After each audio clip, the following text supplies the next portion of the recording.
కళ్ళు కనపడక ఇబ్బందులు పడుతున్న వృద్ధులకు కంటి చూపు అందించడమే లక్ష్యమని రాజంపేట ఎమ్మెల్యే ఆకేపాటి అమర్నాథ్ రెడ్డి అన్నారు. కడప జిల్లా ఒంటిమిట్ట బస్టాండ్లో ఉన్న జిల్లా పరిషత్ ఉన్నత పాఠశాలలో ఆకేపాటి ఫౌండేషన్ ట్రస్ట్ ఆధ్వర్యంలో ఉచిత మెగా కంటి వైద్య శిబిరం ఏర్పాటు చేశారు. తిరుపతికి చెందిన శ్రీ వెంకటేశ్వర అరవింద కంటి ఆసుపత్రి వైద్యులు శిబిరంలో పాల్గొన్నారు. అందరికీ వైద్య పరీక్షలు నిర్వహించి అవసరమైన వారికి ఉచితంగా ఆపరేషన్ చేయించడం జరుగుతుందని అమర్నాథ్ రెడ్డి తెలిపారు. నేత్ర వైద్య శిబిరంకు విశేష స్పందన లభించింది. పలు ప్రాంతాల నుంచి ప్రజలు తరలివచ్చారు. వచ్చిన వారికి అల్పాహారం, మధ్యాహ్న భోజనం ఏర్పాటు చేశారు. ఈ కార్యక్రమంలో మాజీ ZP vice chairman Iragamreddy Subbareddy, Mekapati Nandakishore Reddy, Ravireddy, Thella Seshareddy, Nagarjunaraju, sarpanch Lakshminarayana రెడ్డితో పాటు పలువురు నాయకులు పాల్గొన్నారు.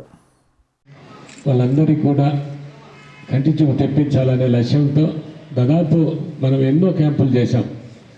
గతంలో అప్పుడు శంకర్ నేత్రాలయ కావచ్చు, డాక్టర్ స్వరూపరాణి కావచ్చు, కడప హాస్పిటల్స్ కావచ్చు, చాలా క్యాంపులు దాదాపు ఇది ఇప్పుడు కాదు, దాదాపు 15-20 సంవత్సరాల నుంచి జరుగుతూనే ఉన్నాయి. వేలాది మందికి చేయించడం జరిగింది. చాలామందికి రాజంపేట నియోజకవర్గంలో కంటి చూపు పూర్తిగా అందరికి ఉండాలనే లక్ష్యంతో ఎన్నో కార్యక్రమాలు చేపట్టాం. ఇందులో భాగంగా అరవింద్ హాస్పిటల్ కూడా ఒక పెద్ద హాస్పిటల్. ఎందుకంటే మన దేశంలోనే ఒక గొప్ప హాస్పిటల్లో అరవింద్ హాస్పిటల్ కూడా ఒక హాస్పిటల్.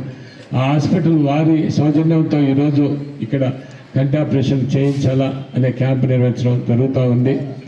నిజంగా ఇంకా కూడా రేపు భవిష్యత్తులో ఇంకా కూడా ఎక్కువ క్యాంపులు నిర్వహించి దాదాపు ఈ చుట్టుపక్కల రాజంపేట నియోజకవర్గం కావచ్చు, పక్క నియోజకవర్గాలు కోడూరు కావచ్చు, ఇక్కడ ప్రతి ఒక్కరికి కూడా కంటి చూపు తెప్పించేదానికి తప్పకుండా అందరం కూడా ప్రయత్నం చేస్తాం వారందరి సౌజన్యంతో. నిజంగా మీరు ఇప్పుడు డాక్టర్లు చెప్పిన ఈ సూచనలన్నీ కూడా పాటించి, ఆ సూచనలన్నీ పాటించి మీరు వారు చెప్పిన విధంగా ఉన్నప్పుడు మీకు తప్పకుండా కంటి చూపు, మీ అందరికి కూడా కంటి చూపు వస్తుంది. మీ కళ్ళు ఇంకా మీరు ఉన్నంత జీవించినంత కాలం కూడా మీకు కళ్ళు బాగా పనిచేస్తాయి. ఇంకొకటి కూడా, ఎందుకంటే చూపు అనేది చాలా అవసరం. ఎందుకంటే ఇప్పుడు ముసలి వయసులో కళ్ళు సరిగా అవపడినప్పుడు పిల్లలు కావచ్చు, ఎవరైనా విసుక్కుంటూ ఉంటారు. ఏ చిన్న ప్రతిదానికి మీరు వాళ్ళపై ఒకరిపై ఆధారపడాల్సి వస్తుంది. ఈరోజు అలాంటిది మీ కంటి చూపు కలిగినప్పుడు మీ పనులు మీరే చేసుకునే అవకాశం ఉంటుంది. తప్పకుండా మీరు జీవించినంతకాలం వేరే వాళ్ళ మీద ఆధారపడకుండా మీ పనులు మీరు చేసుకునేది కూడా ఉంటుందని కూడా తెలియజేస్తూ, నేను ఈ క్యాంప్ అయిపోయినంత వరకు కూడా ఉంటాను. మళ్ళీ నేను పక్కకు పోయి వచ్చేస్తాను. క్యాంప్ అయిన వరకు ఇక్కడనే ఉంటాను. మీ అందరికి కూడా భోజనాలు ఉన్నాయి. అందరూ కూడా భోజనం చేసుకొని నిదానంగా మీరందరూ కూడా మీ తిరుపతికి తీసుకుపోయి మిమ్మల్ని మళ్ళా ఇక్కడ చేర్చేదానికి వాళ్ళు తప్పకుండా వాళ్ళు బాగా చూస్తారని నాకు పూర్తి నమ్మకం ఉంది, విశ్వాసం ఉంది. తప్పకుండా మీకు కూడా కంటి చూపు రావాలని, అందరూ కూడా బాగా రావాలని, ఆ భగవంతుని బాగా విజయవంతంగా జరగాలని భగవంతుని ప్రార్థిస్తూ మీతో మాట్లాడే అవకాశం ఇచ్చిన మీ అందరికీ కూడా పేరు పేరున మరొకసారి నా హృదయపూర్వక నమస్కారం తెలియజేస్తూ జై హింద్.